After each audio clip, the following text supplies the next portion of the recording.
सदियों से भारत एक कृषि प्रधान देश रहा है।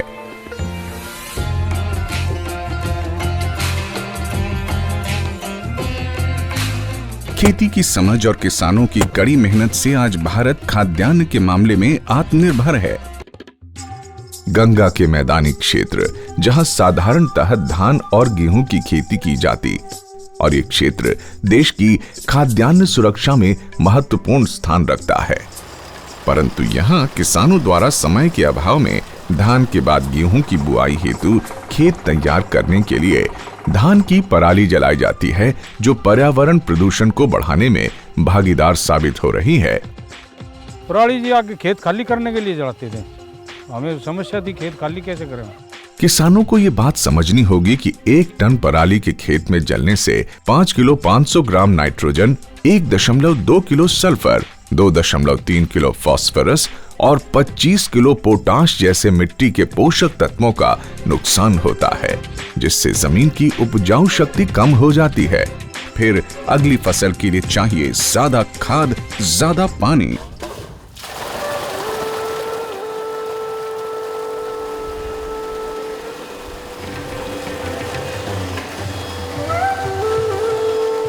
किसानों के 50-50 ग्रुप बना के और समझा रहे हैं कि पराली ना जलाओ, इससे आपका पर्यावरण प्रदूषित हो रहा है और इससे आपकी उर्वरा शक्ति भी कमजोर होगी भूमि की। यदि किसान पराली जलाना छोड़े और मशीनों के माध्यम से पराली को खेत में ही मिला दे, तो वही अच्छा फर्टिलाइजर बन करके आपकी जमीन को सुधारने में बहुत बड़ी मदद करेगा। इस जटिल और ज्वलंत समस्या का समाधान है ये आधुनिक मशीनें, जिनके इस्तेमाल से किसान अपने खेत की मिट्टी को उपजाऊ बना सकता है और खाद पर खर्च में प्रति हेक्टेयर 2000 रुपए की बचत भी कर सकता है। हमारे गांव में धान की खेती अधिक होती है। अब से पहले यहाँ पराली जलाई जाती थी, परंतु अब पराली का प्रयोग किसान मल्चर द्वारा मिट्टी में मिलाकर खाद के प्रयोग में करते हैं। आधुनिक मशीनों का इस्तेमाल इन 4 तरीकों से किया जा सकता है। पराली को निपटाने में सबसे जरूरी है कंबाइन हार्वेस्ट विद SMS, जो एक ही बारी में अनाज की कटाई कर देता है। इसके साथ लगा SMS फसलों के अवशेषों को और महीन काटकर पीछे फेंकता है। ये है हैप्पी सीडर, जो अपने नाम की ही तरह खुशी खुशी बिजाई करता है, वो भी बिना हल चलाए।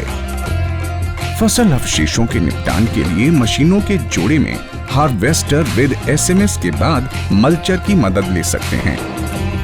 इसके बाद जीरो ट्रिल ड्रिल से बिजाई आसानी से की जा सकती है। तीसरी तरह की मशीनों के जोड़े में हम हार्वेस्टर विद SMS के बाद पैडी स्ट्रॉ चॉपर की मदद लेंगे, जो धान के फांस की कटाई करके उन्हें छोटा करके जमीन में बिखेर देता है। फसल अवशेष बहुत छोटे होने से जल्दी जमीन में मिल जाते हैं और खाद बन जाते हैं। फिर जीरो ट्रिल ड्रिल से कम खर्च और कम समय में बिजाई हो जाती है।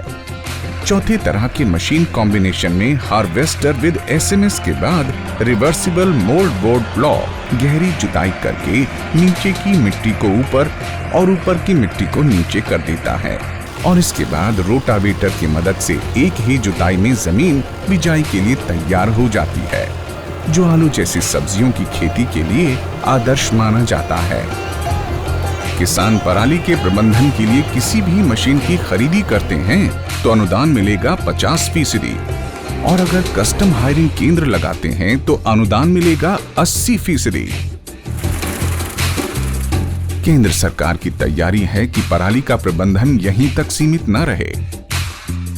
योजना ये भी है कि फसल अवशेषों का इस्तेमाल घरेलू ईंधन और ऊर्जा के रूप में भी किया जाए। प्रधानमंत्री श्री नरेंद्र मोदी जी के 2022 तक किसानों की आय दुगनी करने और पराली नहीं जलाने के संकल्प को किसानों का साथ मिल रहा है।